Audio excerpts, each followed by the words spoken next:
की जय। बोलिए श्री सतगुरु महाराज की जय। प्रथम लागू दो चरण को, धनिये न छोड़ाइयो किन। लाख तली लालेड़ियाँ, मेरे जीव के यही जीवन, मेरे जीव के यही जीवन। प्रणाम। सब सुंदर साथ जी के चरणों में कोटानी कोट प्रणाम। आज कीर्तन वाणी का प्रकरण संख्या 75, उसके विषय में मैं आपके समक्ष कुछ विचार रखना चाहूँगी। ये जो कीर्तन है, कीर्तन आखिर के कीर्तन से अभिप्राय कि जिस समय श्री जी जागनी यात्रा करते हुए पन्ना जी में विराजते हैं और वहाँ 10 वर्षों की जो जागनी रास की लीला होती है, उस समय अलग अलग समय पर अलग अलग परिस्थितियों के अनुसार जो कीर्तन अवतरित हुए, वो प्रकरण 71 से 90 तक की संख्या कीर्तन आखिर के कहे जाते हैं। तो इस प्रकरण की जो पहली चौपाई है, मेरे धनी धाम के दुल्हा, मैं कर न सकी पहचान, सो रोऊं मैं याद कर जो मारे हेत के बाण। इस प्रकरण में महामती जी के धाम हृदय से जो आवाज़ आ रही है, वो इंद्रावती की आत्म के रूप में आ रही है। क्योंकि कहीं पर महामती कहा है, कहीं इंद्रावती, कहीं श्री जी, कहीं प्राणनाथ जी, कहीं राज जी की तरफ से बोलते हैं, कहीं महराज की आत्म की तरफ से बोलते हैं। तो इस समय जब उन्हें सतगुरु के जाने के बाद इस बात का आभास हुआ कि मेरे सतगुरु श्री देवचंद्र जी के अंदर तो साक्षात मेरे प्राण वल्लभ धामधनी अक्षरातीत श्री राज जी महाराज ही लीला कर रहे थे, तो उनके हृदय में जो विरह की भावना उत्पन्न होती है, उस भावना को, उस विरह को इस प्रकरण में महामती जी ने फरमाया है कि हे मेरे धाम दूल्हा, ही मेरे प्राण प्रियतम अक्षरातीत, जब आप मेरे सामने लीला कर रहे थे तो मैंने आपको पहचाना नहीं। अब मैं विरह में तड़प रही हूँ। जब आप मुझसे जुदा हो गए हैं तो मुझे आपसे मिलने की चाह हो रही है। जो मारे हेत के बाण, जो आप मुझे अनेक तरह से आपने तो समझाने की कोशिश की, किंतु मैं माया के कामों में ही व्यस्त रही, आपकी पहचान नहीं कर सकी। सोई दर्द अब आईया, लग्या कलेजे घाये। इंद्रावती जी कहती हैं कि वह दर्द मुझे अब अनुभव हो रहा है और मेरे कलेजे में तीर के समान आपकी बातें जो आप मुझको कहते थे, समझाते थे कि हे मेरे गुण अंग इंद्रियों को हमें धनी की तरफ लगाना है, अब ये अचरज होत है जो मुर्दे रहत अरवाए। अब मुझे बहुत हैरानी हो रही है कि मैं उस वक्त आपके वचनों को आत्मसात क्यों ना कर सकी, आपको साक्षात धनी के रूप में क्यों ना पहचान कर सकी। मैं तो आपके साथ प्रतियोगिता में ही लगी रही कि आपको धनी के दीदार होते हैं, मुझे क्यों नहीं होते। आप मेरे अवगुण बताइए, आप जबकि आप साक्षात धाम धनी के रूप में मेरे सामने विराजमान थे, लेकिन मेरा हृदय अन्य ही बातों में लगा रहा। मैं अपनी अपनायत केती करूं, जो करी हमसो तुम, नींद उड़ाई बुलावने, पहुंचाया कोल हुक्म। आपने तो मुझे बहुत बार मेरी नींद को, मेरे मोह की नींद को, मेरे अहम की नींद कहें या मेरी भ्रम की नींद कहें, उसे दूर करने का बहुत प्रयास किया। मैं आपके अपनेपन की, क्योंकि आपने मुझे अपना जानकर ही मुझे नींद से जगाने का प्रयास किया। मैं क्या कहूँ, अब मैं अपनी आत्म को धिक्कार रही हूँ। सुंदर साथ जी, ये इंद्रावती जी कह तो स्वयं को रही है, किंतु इंद्रावती की आत्म तो निर्मल थी। यह हम सब सुंदर साथ के लिए संदेश है, एक अखंड संदेश है, एक प्रेममयी संदेश है कि हम भी समय रहते कि धामधनी जब इस वाणी के रूप में साक्षात हमारे सामने विराजमान है, तो हम उनको पहचान लें और अपना सर्वस्व समर्पित कर दें। अपनी मैं खुदी को त्याग कर, अपने अहम को, क्रोध को, द्वेष को, सारी भावनाओं को त्याग कर प्रेम के धनी के प्रेम में ही डूब जाएं। इंद्रावती जी कहती हैं, क्या रोई क्या रोऊंगी, उठी आग इशक थिरचर सारा जलिया। जाए झाला पहुँची हक। अब मैं कितना रोऊंगी, क्या मेरे रोने का क्या असर हुआ कि मुझे ऐसा लगता है कि सारा धरती, सारा आकाश, ये 5 तत्व, 3 गुण, ये सारा संसार ही मेरे साथ विरह की अग्नि में जल रहा है।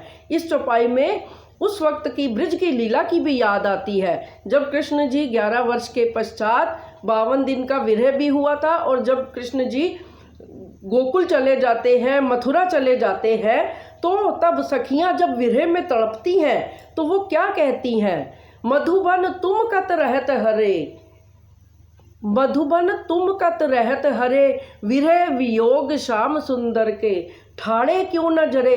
कि हे मधुबन, तुम इस तरह से हरे भरे क्यों हो, तुम जल क्यों नहीं जाते। उसी तरह इंद्रावती की आत्म कह रही है कि मुझे ऐसा लग रहा है कि ये सारा संसार ही अग्नि में क्यों नहीं हो जाता और मैं जल कर उसमें भस्म क्यों नहीं हो जाती। इंद्रावती की आत्म अत्यंत विरह का अनुभव करते हुए कह रही हैं, अब तो मुझे तभी शांति मिलेगी, जो साहेब में देखिया सो मिले होए सुख चैन, तब लग आत्म रोवत सूखे लोहू पानी नैन।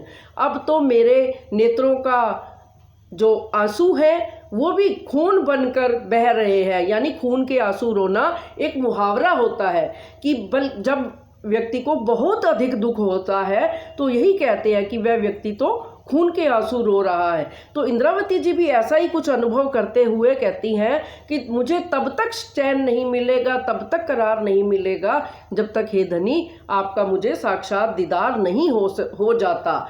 तो इसमें वो बार बार उनको ऐसा ही प्रतीत हो रहा है कि जो अगर मेरे और मेरे धाम धनी के बीच में कोई पर्दा आता है तो मैं उसे तुरंत जला कर राख कर दूं। ये मेरा शरीर अब तक इतना क्यों खड़ा है, इसमें से आत्म निकल क्यों नहीं जाती, अपने धनी के चरणों में क्यों नहीं पहुंच जाती, और ये शरीर जल के राख क्यों नहीं हो जाता। वो इतना विरह के भाव में तड़पते हुए अपने धनी को याद कर रही हैं और बार बार पुकार रही हैं। इसीलिए ये चौपाइयों में जैसा कहा है, जंगल रोया जलिया जलबल हुआ खाक, इनमें पंखी क्यों रहे जो पर जल हुए पाक। हे धनी, आपके विरह में रोते रोते मेरे शरीर की हालत ऐसी हो गई है कि जैसे अग्नि में जलकर राख हो जाता है जंगल। जंगल में अग्नि अगर लगती है तो एक पत्ते को अग्नि लगती है तो सारा जंगल जो है जल नहीं जाता, तब तक उस अग्नि को बुझाना बहुत ही मुश्किल होता है। पहाड़ रोए टूटे टुकड़े हुए हैं भूख भूख। हे धनी, जिस तरह से एक पहाड़ मेरे संग मेरे विरह में ये पर्वत भी रो रहे हैं और उनके टुकड़े टुकड़े हो गए हैं, तो मेरा शरीर ये क्यों खड़ा है। भवजल रोया सागर सो सारा गया सूख। ये भव सागर रूपी जो है, जिसको कि हम जल से भरा हुआ कहते हैं, माया के जल से भरा हुआ है ये संसार, यह भी क्यों नहीं सूख जाता। अर्थात ये सारा संसार आपके विरह में खड़ा कैसे है। सारे संसार से अभिप्राय महामती जी कहते हैं कि मैं अपने शरीर से, अपने शरीर की तुलना उन्होंने संसार से भी की है, क्योंकि जो कुछ पिंडे सोई ब्रह्मांडे। रोए 5 तत्व गुण 3 गुण निरंजन निराकार, रोई द्वैत पुरुष प्रकृति उड़्यो अंतर आकार, पट उड़्यो अंतर आकार। आपके विरह में तो 5 तत्व 3 गुण और यह मेरा निराकार और साकार प्रकृति रूपी पुरुष भी रो पड़े। मेरे शरीर में मायावी विकारों का जो पर्दा पड़ा था वह भी हट गया, फिर आप मुझे अब दर्शन क्यों नहीं दे रहे हैं। इसके आग फूक दई लाग्यो सब ब्रह्मांड। अब मेरे हृदय में आपके प्रति जो असल इश्क है वो उत्पन्न हो रहा है। ऐसा लगता है कि आप जब मिल नहीं जाते तो ये जब आप मिले तो ये संसार सारा ही इश्कमयी हो जाए। अब इश्क भी मुझे अग्नि के समान प्रतीत हो रही है, क्योंकि जब पहुंची झाला अंतर लो तब क्यों रहे ए पिंड। इश्क की जो अग्नि है, इश्क में जब मिलन के बाद जो विरह होता है, जब आप मेरे पास थे तो मैंने आपको नहीं पहचाना, अब आप मुझसे दूर हो गए हैं तो मुझे ऐसा लग रहा है कि ये संसार जल क्यों नहीं जाता, मेरा शरीर नष्ट क्यों नहीं हो जाता, जल के राख क्यों नहीं हो जाता। श्री महामती कहे महबूब जी, खेल देखा चाया दिल, हंसी करी भली भांत सो, अब उठो सुख लीजिए मिल। महामती जी फरमा रहे हैं कि हे मेरे प्रियतम, हमने माया में जिस प्रकार के खेल देखने की इच्छा की थी वो सब हमने देख लिया, यानी आपका प्रेम भी देख लिया, आपका विरह भी देख लिया। अब हमारी आत्माओं को आप जागृत करिए, जिससे हम आपके साथ मिलकर पुनः परम धाम के 25 पक्षों के आनंद को फिर से आपके साथ अनुभव कर सके। बार बार हर प्रकरण में, हर विषय में अंत में महामती जी यही कहते हैं कि इस संसार में रहकर जब तक हम परम धाम के अखंड 25 पक्षों को अपने हृदय में नहीं बसा लेते, तब तक यह मानव जीवन, यह हमारा शरीर सारा व्यर्थ ही हो जाएगा। इसलिए सुंदर साथ जी, अब वक्त आखिरत है। जिस तरह यह किरंतन आखिर के हैं, उसी तरह यह समय भी आखिर का ही है। अब यही समय है कि हमें हर पल, कहते हैं ना कि जो ब्रह्म सृष्टि धाम की है वो बारीक गलियां अर्श की, मोमिन न भूले इत, अरवा होए जो अर्श की, रात दिन याही में खेलत। महामती जी सब सुंदर साथ को यह चेतावनी देते हुए कह रहे हैं कि जो अगर आप परम धाम की आत्म है तो वक्त रहते, समय रहते अपने आप को जागृत कर ले और धाम धनी के साथ 25 पक्षों में विचरण करने का, विहार करने का, जमुना जी के सातों घाटों का आनंद लेने का यही समय है। परम धाम में तो हम हर पल आनंद लेते ही थे, अब उस आनंद को अपनी आत्म के हृदय में बसाने का वक्त है। सुंदर साथ जी, इन्हीं शब्दों के साथ मैं आप सबके चरणों में प्रणाम करती हूँ और अपने बात को यहीं समाप्त करती हूँ। प्रणाम जी। सब सुंदर साथ के चरणों में कोटानी कोट प्रणाम। बोलो श्री प्राणनाथ प्यारे की जय। बोलिए श्री सतगुरु महाराज की जय।